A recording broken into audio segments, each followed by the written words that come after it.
We are halfway through the last season of Superman and Lois. After more than a year off, the adored DC TV series returned last month to begin its 4th season. However, it didn't waste any time in taking up where it left off, opting to continue up precisely where it left off, something the show has never done before. As Clark Kent, Lois Lane, and their family have battled the grudge that Lex Luthor has brought against them, the stakes have been even higher and emotions have been running high. He has traveled to Smallville in an attempt to further frighten and intimidate them, so it's not only them he's bringing down. The villain tries to purchase land for his own purpose in the 6th episode of the season, demonstrating the extent to which his presence is affecting Smallville. He encounters some understandable opposition from the locals who are not amenable to it. The reason behind Lex Luthor's efforts to acquire land in Smallville is his desire to establish Luthor Corp's new headquarters there. The opposition he receives from the residents of Smallville, especially Mayor Lana Lang, who won't back down when he threatens her, is far worse than the mockery he receives from his own people, especially Milton. Together, Lana and Clark are successful in persuading Adie Manning, the local who had intended to sell her land to Luthor, to back out of the agreement. It's interesting that it works since Adie, the woman who witnessed Lois and the boys sobbing over Superman's body, suggests that Clark and all that he had done for Smallville and the globe were the reason behind her choice. The idea that someone in the community is aware that Clark is Superman surprises him, but she is not the only one. Unhappy, Lex approaches Lana and Adie at the pub and offers them all $10 million if she accepts the proposal. However, they all refuse to accept money because it cannot purchase their loyalty. Lex starts to lose his rage, but Clark intervenes and offers assistance from behind, causing him to retreat and leave. Amanda is upset at what she sees because she recalls remarks Lois made to her earlier in the episode, implying that Lex would keep her in the dark and cause her to lose control. She answered she wasn't sure when he asked if she still believed in him.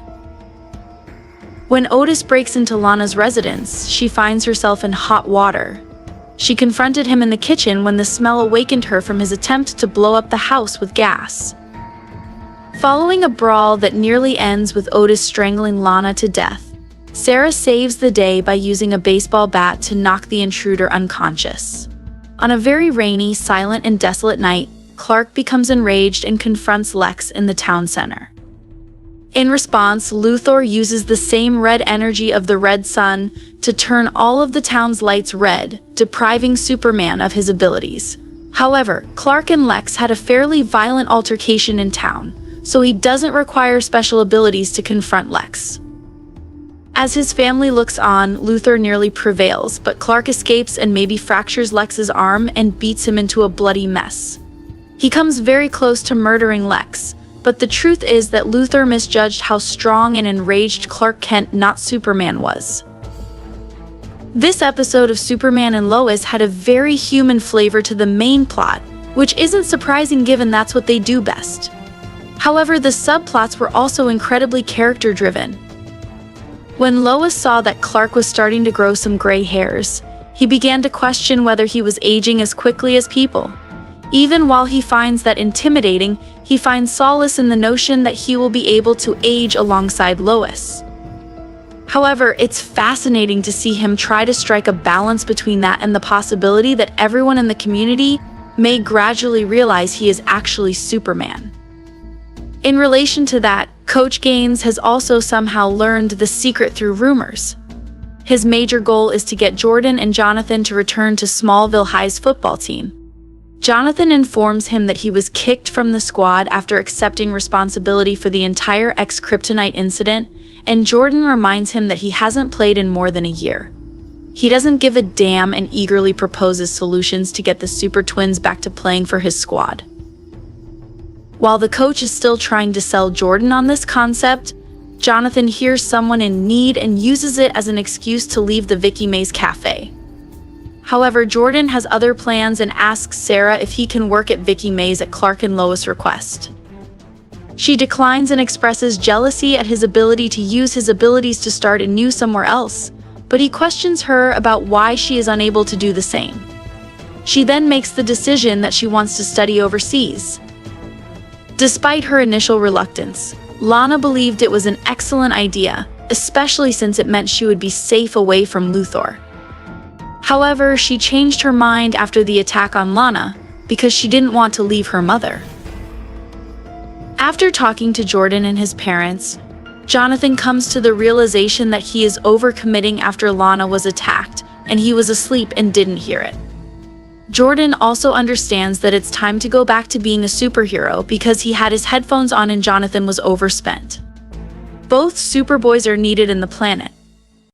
However, they make the decision to take Sarah to see some possible Greek schools before returning to the heroic realm. One of the characters in When the Lights Come On literally has a light bulb go on in the film's closing scenes.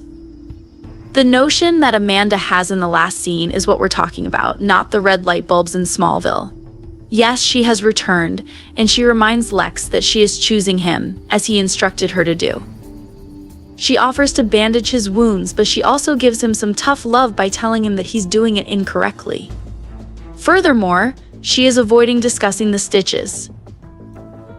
If you enjoy DC Comics, you probably experienced a eureka moment when Amanda tells Lex that he needs a new costume. Yes, that definitely suggests that Superman and Lois will soon be wearing Lex Luthor's notorious warsuit. With its sophisticated kryptonite-based weapons and ability to withstand Superman's strength, the suit enables Lex to face the Man of Steel head-to-head. Additionally, he will require all the extra assistance he can obtain in order to overcome Superman, since he was unable to defeat Clark Kent without powers. The battle to end all battles has now taken place. We know Luthor will return, even though he has temporarily withdrawn to Metropolis. We now know that he will bring his warsuit with him when he returns for retribution. Even if the Fam of Steel will still outshine him, you can know that he will fight until the end.